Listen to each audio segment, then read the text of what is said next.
President Reagan opposes a freeze on nuclear weapons and apparently as a tactic for strategic arms talks with the Soviets, proposes a revived civil defense program. But as Bruce Morton reports, that is meeting public resistance. The city of brotherly love said no to civil defense today. There's only one true civil defense, and that is to prevent nuclear war, to freeze nuclear arms production, and to work for world peace and disarmament. The City Council had unanimously approved David Cohen's call for today's hearing, a resolution itself critical of civil defense. The mayor's health commissioner agreed. That there is no way, no plan, no gimmick, no illusions about protecting health during a nuclear war. It cannot be done. Fire Commissioner Joseph Rizzo, who saw 2 atomic bomb tests while in the Navy, agreed. Witnessing this awesome power, there's nothing we can do in Philadelphia. A formal vote on rejecting federal civil defense money won't come for a week or more, but the mood around here is clear.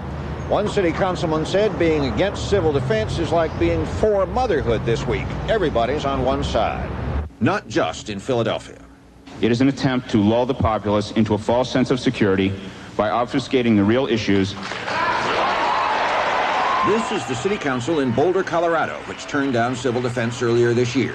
So did Houston, Texas, and a scattering of other towns and cities around the country. The affected area would be a poor picnic site. And civil defense is the subject of The Atomic Cafe, a movie in which 3 young filmmakers use a lot of old government film to poke fun at civil defense programs past.